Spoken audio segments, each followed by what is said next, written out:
Hello and welcome to another one of those videos where I talk about all the things that Tinto Talks has been talking about. And in this one, there's going to be a whole lot about control, despite that being like the week before's Dev Diary was all about control.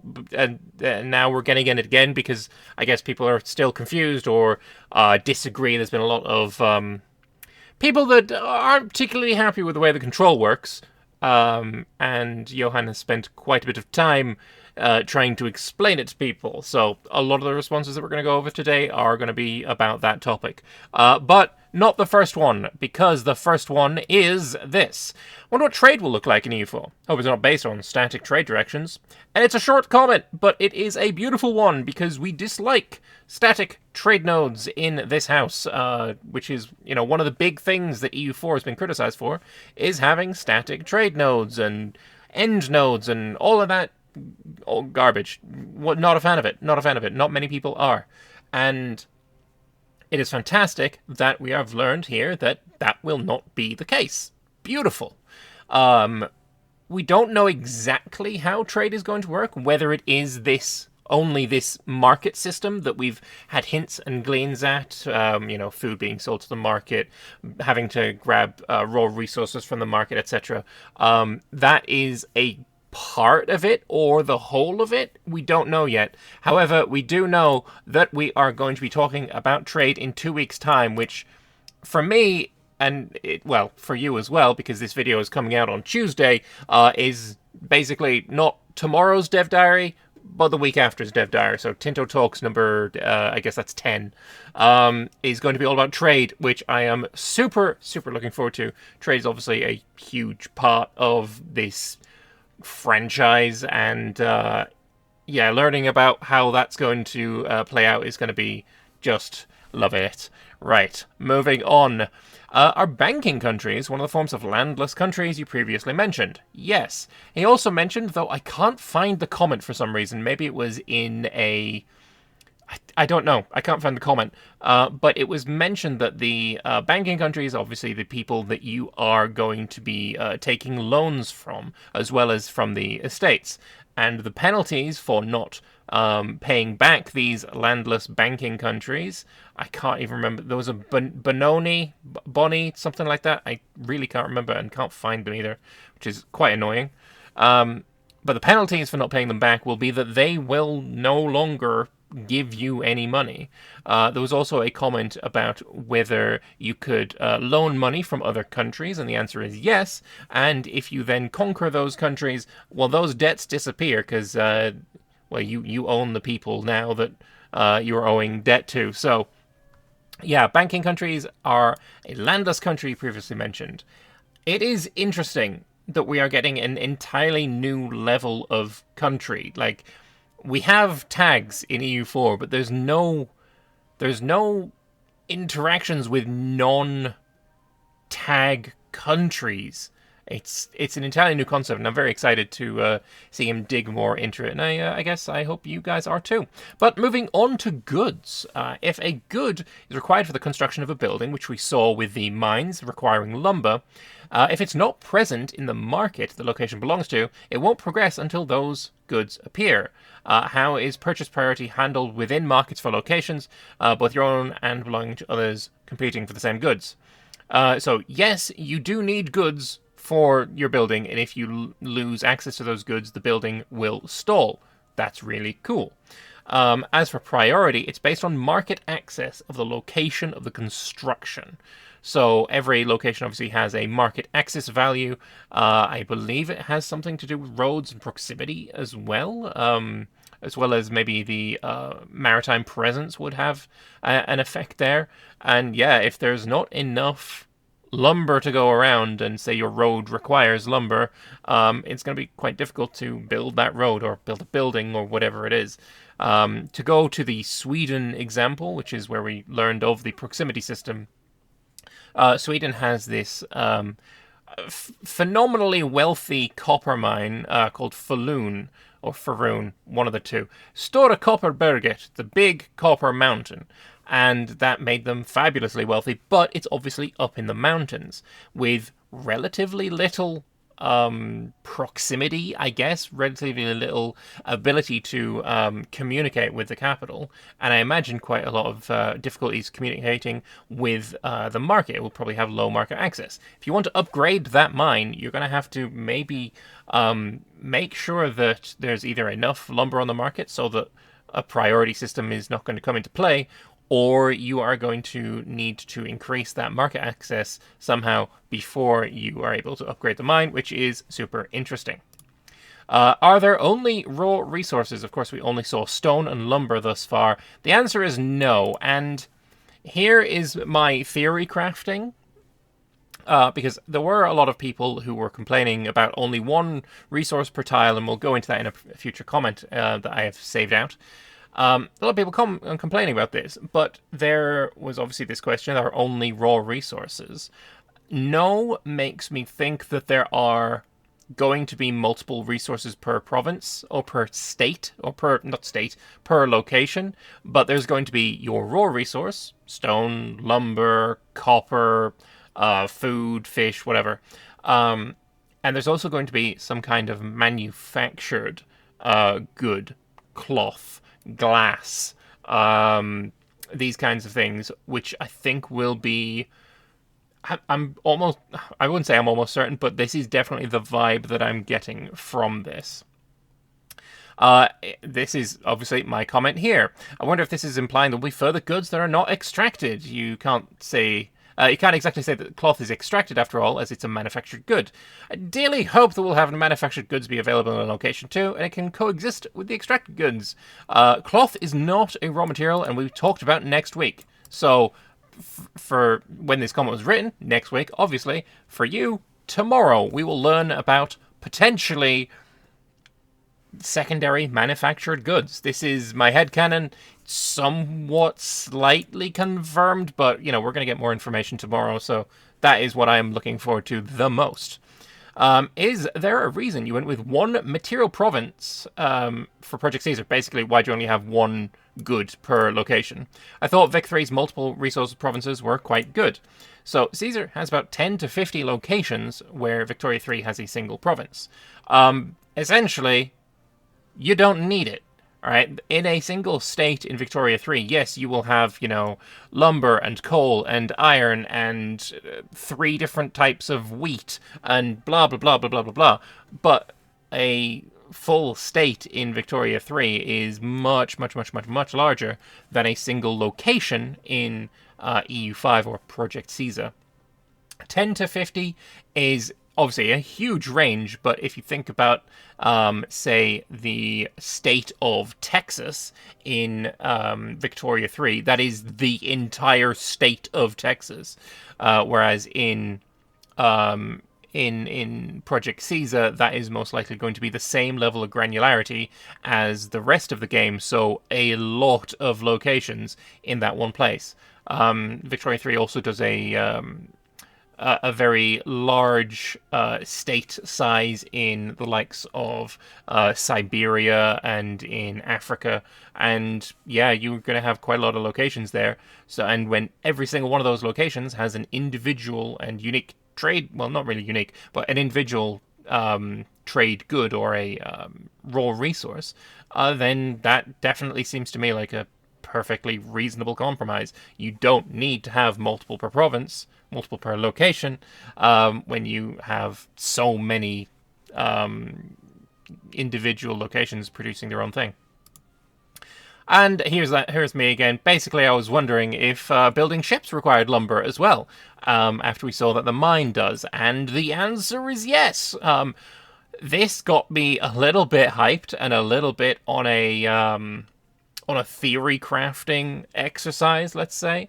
If ships require lumber to build, what else requires lumber to produce? Obviously, we know about buildings, but what about armies? What about I would need to have iron to equip my soldiers? What about if I required the manufactured good of gunpowder to build cannons, or to build my late game infantry? That could be really cool. What if we needed to have the raw resource of horses to build cavalry, and that might be a reason or a way that you can stop the natives of the New World building cavalry really early because they just don't have any horses. That, I think, could be really, really cool, and it is something that I kind of wanted for Imperator, and I believe a modder did work on something along those lines. I think, obviously, that got abandoned at some point, but it was something that was being pursued at one point, and it did look really cool. So, yeah, if that's something that we can hope for, I would absolutely love that, for sure. Will provinces have capital locations? Yes. Basically, obviously, a province in EU5 is the same scale as a state. And so individual locations within the province, one of those will be designated a provincial capital. Same way, I believe, as in Imperator Rome. Imperator Rome had your provinces, and within it, it had, it wasn't called locations, it wasn't called settlements, it was called, I can't remember the smallest little unit, but every province had its own capital, and when sieging said capital, if there was no other forts in that province, the entire province would then become sieged.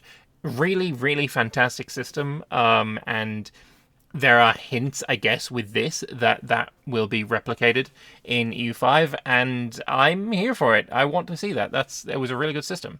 The idea here of same question on different scale is because there was a question of will locations, like the individual itty-bitty areas, will those have capitals like in EU4, where you would you'd have your province name, and then right below it, that gave absolutely no mechanical effects whatsoever, would have the capital of that particular province. It's not necessary because locations are so much smaller, so a lot of those places that would be called capitals in EU4 are now their own individual locations, and that's cool. That's good. Granularity is based. And now we get on to the topic of control, and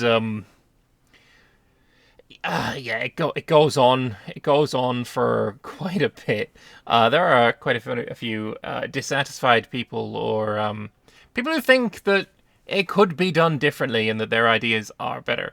And I guess I sympathize with that position. I don't agree with them on this topic, but I do think it is fine to question the devs. I do think it is fine to disagree with the devs, and I do think it is fine to suggest alternatives to the devs.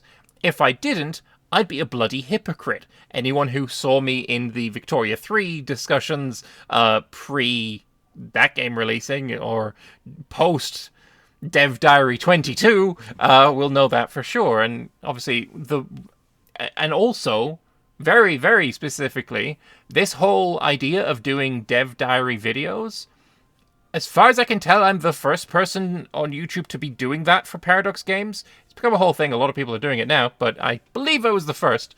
And it started when I was critiquing something in Imperator Rome. Like, I didn't do Imperator 1.0 or the announcement. I started with, I think, number 4 when, I didn't like something. So, disagreeing with the devs is totally fine. But I feel like for this one, I'm on Johan's side. I do quite like the way that control is modeled, or what we've seen so far, and I don't like many of the alternate suggestions. But anyway, let's go through these comments. Previously, this guy understood control as how much of the province the crown can reach to tax. So on a province with low control, your state can reach the port town, but can't reach the forest dwellers nearby. But that's not true. And who essentially live free from you and your taxmen, keeping the wealth to themselves. The thing is, there is no wealth here. Keeping the wealth themselves doesn't exist. The potential money is not taxable, nor do the estates get it. It currently goes straight into the rebel funding pool that locations for that location's potential rebels. This one's interesting because it means like low control doesn't necessarily mean that you're going to have rebels, but if you do have rebels, low control means they will be stronger. That's in my opinion, pretty cool way to model it.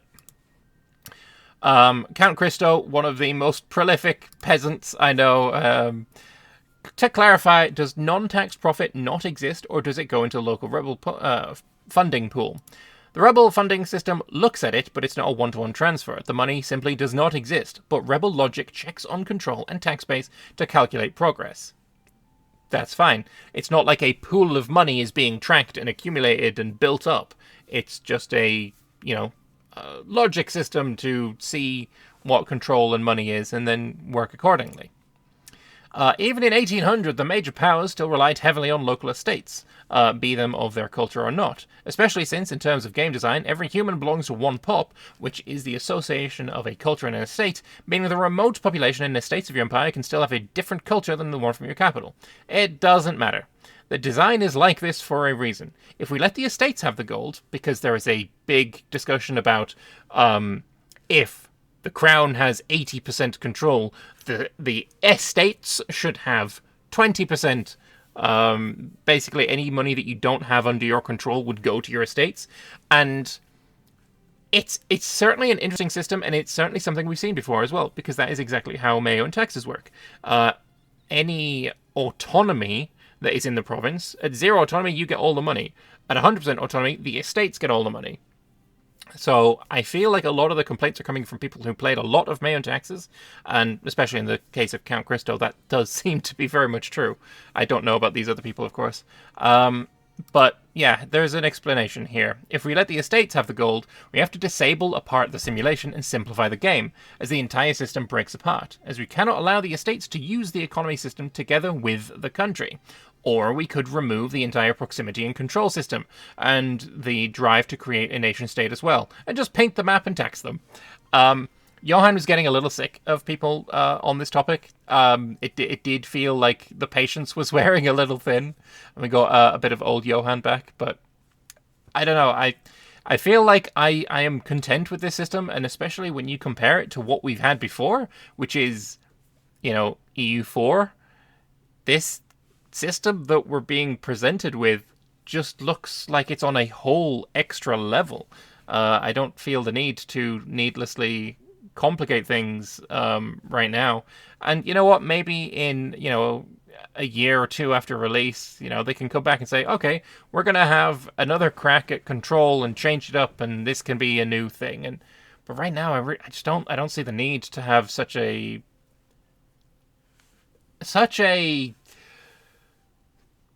passion about getting it changed, let's say.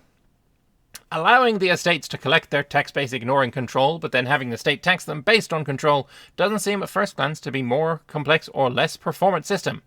But of course he's not informed enough to say with confidence. So, what would the estates use the money on? The current design, where the estates can do things in your country that's beneficial to you, would have to be scrapped, as control is not something you need. You could just keep conquering and estates would instantly benefit from everything. So, no constructing or building.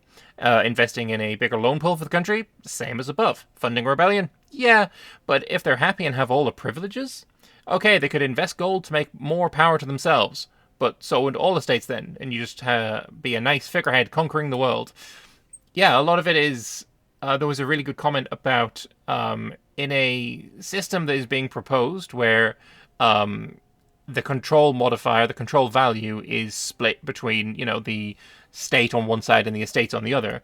When you conquer a new province and have very little control, the estates get all the wealth, and if you can keep these guys happy with privileges, then you're not any worse off. There's no necessary need or drive to actually administer the new land if it's working, autonomously, and you're just going to continue conquering, and it would make the newly conquered areas like some of the most prosperous in your country, because they get to keep all their wealth and locally invest it, and you don't have to worry about it, which is obviously not a very good design. All that said, I see this deviates from your core design. That's totally fine. Not trying to claim you got it wrong. Very diplomatic, this Christo. It just seems odd that we have these estates that are effectively government factions run from the capital rather than local power blocks in contention with the state. If you're not close to the king, you lack power. So, the power of the estates. And local power blocks would be called subjects. We're basically a feudal society of the first 200 years of the game. Yeah, if you want to administer this newly conquered province, especially if it's far away from your land, you've got very little proximity, you can just create a subject and have that be what you're doing. It works. If prosperity is still a thing, it could be used for that, as well as maybe a pop growth modifier. But honestly, I'm not sure it would result in better gameplay, and dispraying seems fine to me. This is fine, right? Coming up with ideas and theory crafting, but, like, still saying, yeah, I don't know, it seems fine already. That's chill. That's cool. We had money not despairing, and it didn't work. It made it far better to just conquer stuff and not build up infrastructure. The core of the game, the systems have been semi-playable since autumn of 2020, and we've tested many things so far. Basically saying, yes, we tested what you want. It didn't work. We settled on this. Please believe me. And I guess if you've been working on something for 4 years, you might have a little bit more experience with how it works and the alternatives maybe not working.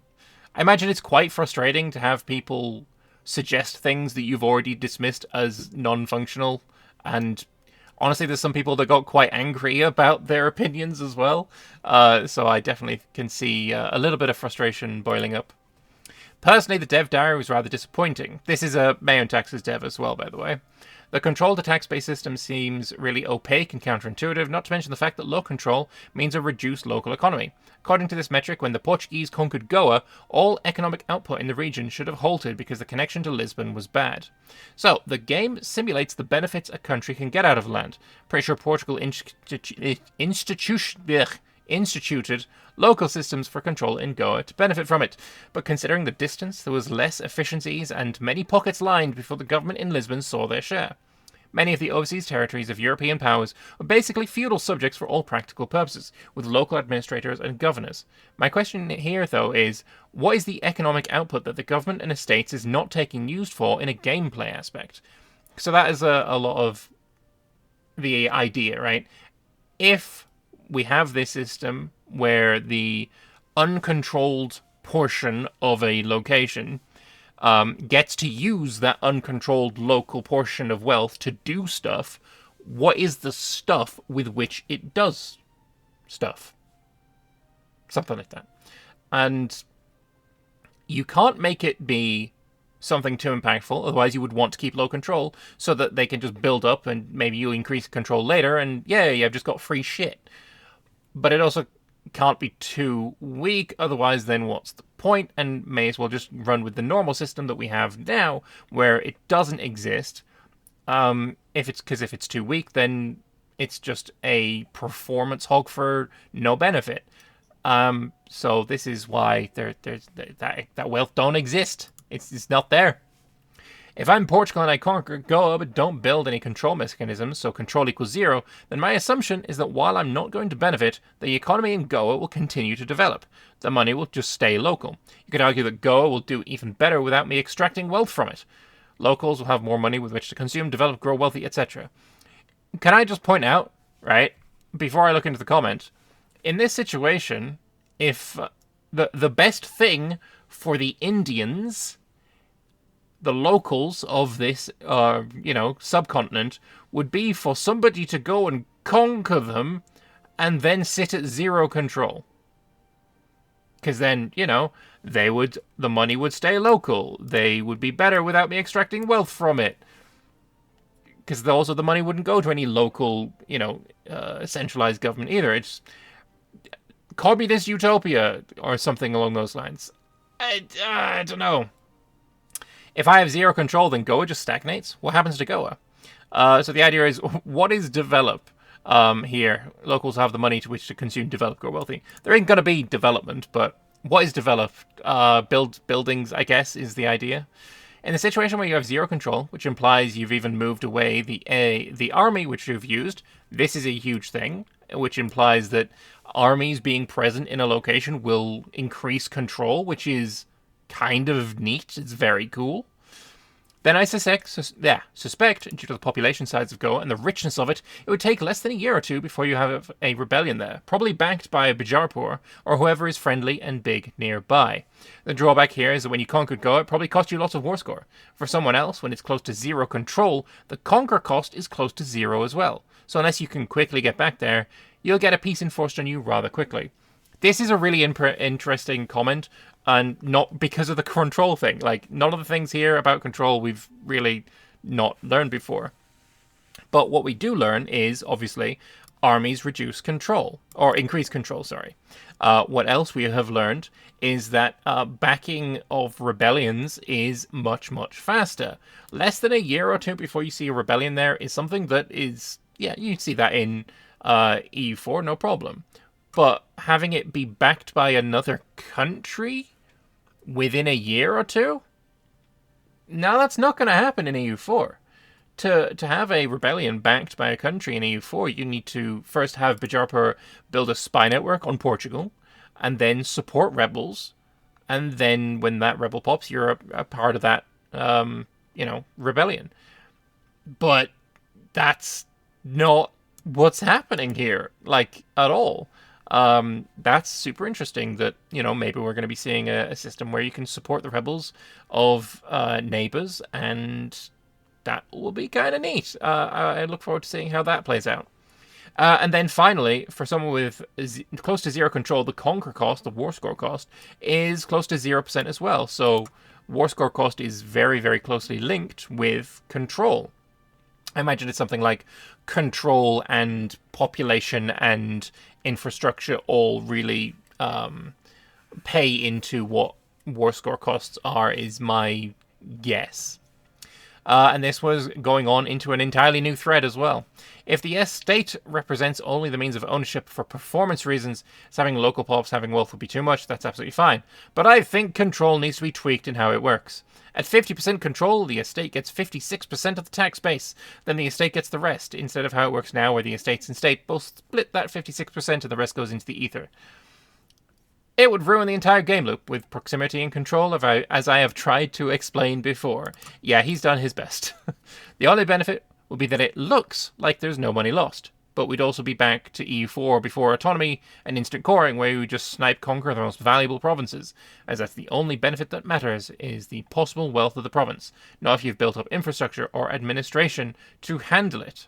And again, moving on, he says again, if you want the money to disappear into the ether without hurting performance, and you want to represent the estates, the collective ownership of the wealth for each class, then you need to separate estate and states, and the states with a 55% control gets 55% of the tax base, the estates get 45%. Boom! No money's disappeared. Paradox and problem solved. I feel like there's a level of arrogance as well going on, but again, I just remember back to how I was with Vic 3, and I guess I'm guilty enough of it as well. But that would break the entire system, the politics and the economy, and for what purpose? Exactly. Who knows? Who is controlling who and how, and lack of control is money siphoned off or money never created, or both. Basically, an explanation. Control is the country controlling the location. Country equals the crown plus all of the estates. Lack of control is the money is never created, and the rebels' progress is partly based on lack of control times the max tax base. There we go. So, is this good enough for people? Yeah, no. The issue, which Op is complaining about, is that wealth not collected in taxes doesn't disappear. It does in the game, though. It doesn't disappear, it just never created in the first place. It's consumed to raise local standard of living and reinvested in growing the local economy. Modelling this in EU4 would have involved something like reducing development cost in provinces with high autonomy. But your example of where wealth increases in locations is with high control. Your proposal would make peripheries and newly conquered areas the best places to grow. Something that has come up before. Do you remember I said there was a lot of complaining about control? Yeah. And then finally, this is the last one I'm going to do on it. This Alvaro kind of gets it eventually. I'm trying so desperately to show you how this works, but it's hard to do with only words, without showing off the game or letting people play. The gameplay we're looking for is to have creative incentives for the player to develop and build up, etc., their infrastructure and administrations, to go from a society where having feudal systems in the early game where you can propagate control over large nations like France in the mid-game, to be able to create global empires like Great Britain in the end game. So, yeah, that's the last I'm going to go on it. There's another comment below, but this is it. I mean, control is what it is, and I'm comfortable enough to play it before I have a big whinge. I don't think it is the most egregious thing I've ever seen. I did like the Mayo and Texas system, but this I don't see such a problem with this that it required this much whinge. And people who took on that comment and saying, "Oh, Great Britain in the end game. So how long is this game going to last?" The game will have about 500 years of gameplay. So if you add 500 to 1337, you get 1837, which is an very, very awfully close to Victoria's start date of 1836. So are we going all the way to 1836? Maybe. Maybe. That is seemingly what is the plan. And I'm fine with it. I kind of hoped for a 1750-ish end date so that we could have a separate game for 7 Years' War and American Independence, Napoleonic Wars. That would have been nice, but look, as long as they can create some good mechanics for these events, then I'm chill. I'm fine. At several points, Jon stated that the resolution to lack of local economy, again, we sort of went back on it, but not really, because this is all talking about subjects. So the lack of local economy is to create a subject there. So I think it sort of implies to be the fix, rather than province estate, just literally creating a subject there instead. And yes, you can basically create a subject wherever you like client states in EU4. Fantastic. We're not going to have to worry about cores. So a lot of people are like, cores, do they no longer exist? They kind of do. I mean, they kind of have been confirmed to exist. But before we get onto that, more talking about subjects. Can you make subject countries the same color as your country, like in Victoria Stellaris? And it is, in fact, an game rule. So, something like in EU4, you have the Ottoman islets all changing color to be the Ottoman color, or, your colonies being a slightly off shade of your own country color. That's a game rule here for all subjects, and I think that's probably the best way to deal with it. For releasing subjects, how much fidelity do we get for the size of the subject we release? So provinces are the default for a new one, but can always give them any province or location you want afterwards. And here is the confirmation of cores. All the cores you own for specific tags. So if I conquer a little bit of land and there used to be an Albania here, I can release said Albania, and it releases it from all of my cores. So all of the provinces that I own with those specific cores. So cores confirmed to exist. And here, asking about what kind of subjects there is a lot of unique and different types of subjects with different rules. Good stuff.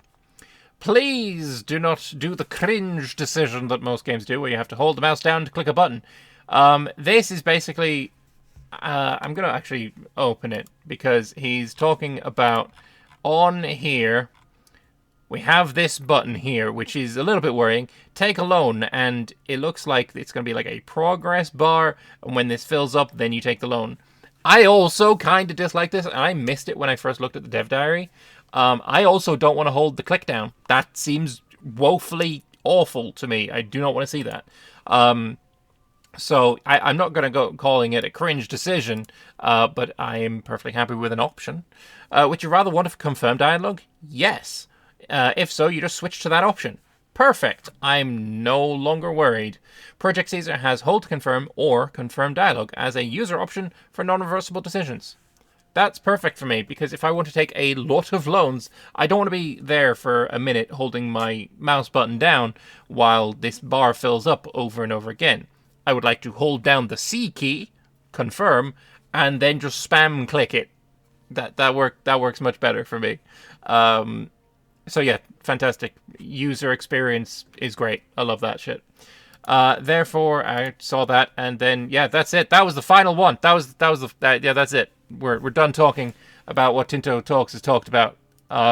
Like I said, there's a lot of whinge about Control, but I would like to know what you guys think about Control. Are you satisfied with Johan's explanations? Are you satisfied with how Control looks to be working? Or are you a part of the hardcore sim crowd who wants every drop of gold to be tracked meticulously down to the the spoke on a wheelbarrow. Is that the level you want, or are you kind of comfortable with what we have? I'm comfortable. I hope you guys are too. Let me know in the comment section below, and no hate either way if you are or are not. Let's just have a conversation. Tomorrow there will be an dev diary where we're going to be talking at least about the goods, maybe some manufactured goods, and we'll see where that goes from there. So stick around, sub to the channel if you haven't already, and let's keep learning about Project Caesar together as the weeks go on. Bye bye.